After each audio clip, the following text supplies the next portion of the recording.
Hello, this is my method of making concrete in the Australian Outback. Or not really the Outback, but a little bit away from suburbia, let's say. But you could do this anywhere in Australia. And first thing you need is a mixer. These are a great tool. But what you do, if you hire one or you borrow one, you got to get it off the ground and you've got to make it stable so it doesn't flop around. And that's what you use. You can use it with a Larry. Show them the Larry, Matt. You can do. Made lots of concrete with a Larry and a wheelbarrow, but a cement mix is definitely my mate Matt. This is just used to stabilise the mixer so you don't have any accidents. Well, this is that's a Larry, and you can make them with a Larry and a wheelbarrow, but this is a much better idea. A lot less work. Yeah. And so that's the Larry. But we're going to use the mixer today, and it's a terrific mixer with a Honda motor, and they're the best Honda motors. Okay. So you got your mixer set up, and this is what I like to use. I like to use a bucket system, and this is my formula. I use 4 small buckets of gravel, 2 small buckets of sand, and another small bucket of different sort of sand. This sand, that's bricklaying sand, and this is just sort of clean sand that you would normally buy from a hardware store, or it'd be called Sydney sand, or clean sharp sand. But anyway, and a full bag of cement. So you use a full bag of cement, which is 20 kilos of cement, and that's a batch. So that's the formula. And that was all by accident. Mate and I were making concrete, and we ran out of concrete and sand, and we decided to use the bricklaying sand that we're doing a job on. And suddenly we had really good concrete.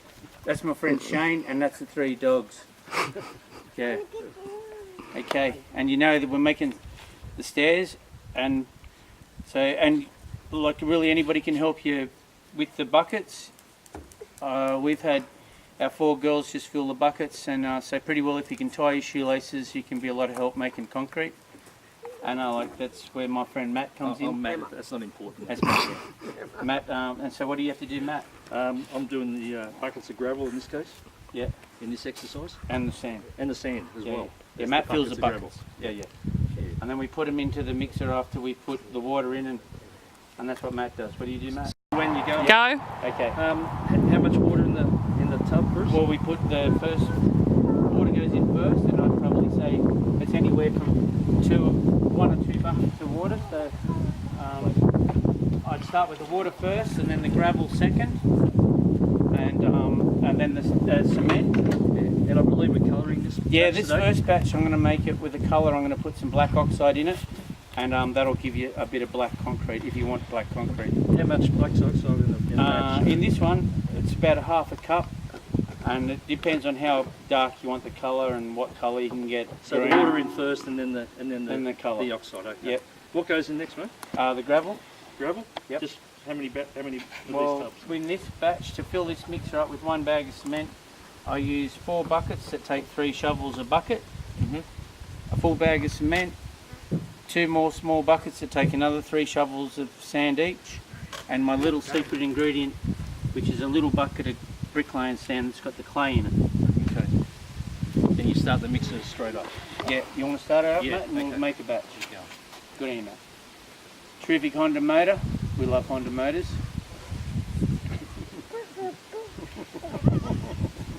Okay. And once it starts going,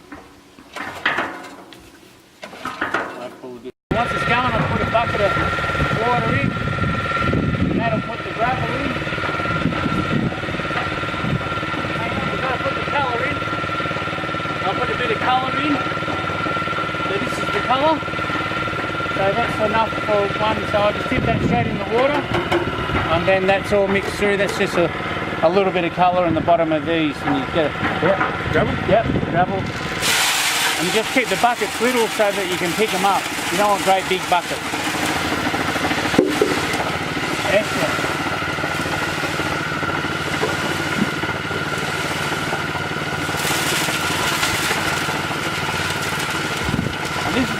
bag of cement with the end torn open.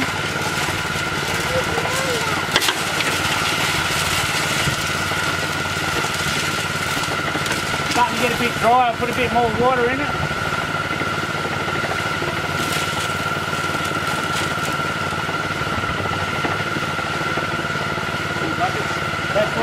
That's all the gravel. So now we put the cement in.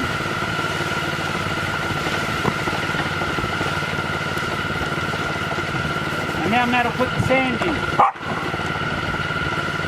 And the whole time you've got to keep track that you don't let it get too dry.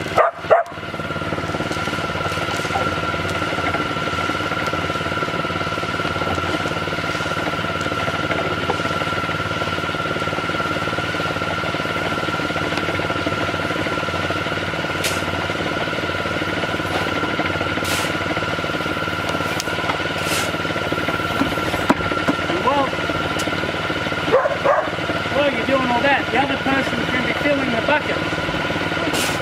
Yeah, that's the secret ingredient. That's a bit of bricklayer sand.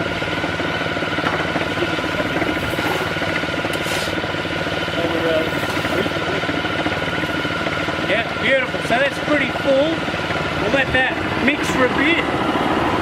We want it pretty runny. How runny, mate?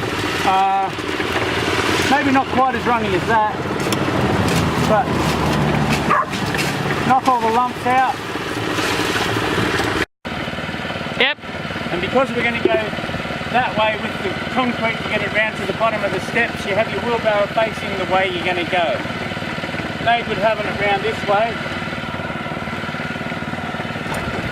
when you're going to go that way. You want it to be facing the way you're going. This has cut out a lot of problems that you might have if you decide to do it yourself. So yeah, that's pretty runny. The next one won't be quite as runny.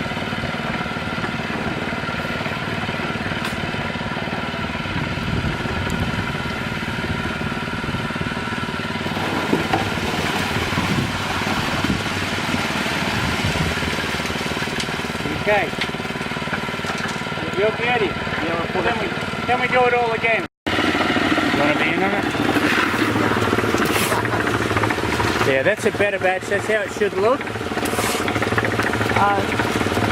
The light's not good. But it won't matter. You'll see it when it comes out.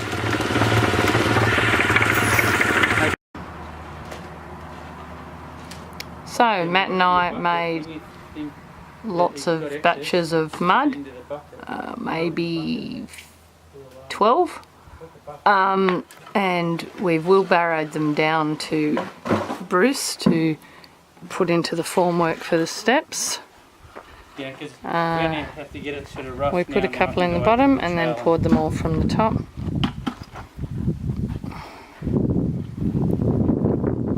So we look like we've got a little bit too much, so we'll just take some out.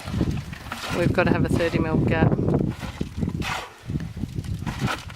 Yeah, the rise of the steps is 170, and so I need a 30mm gap under this 140mm board. But that's very difficult to see because of the sunlight.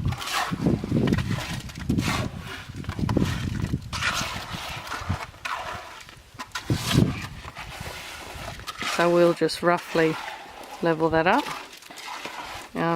in preparation for the stone to go on it.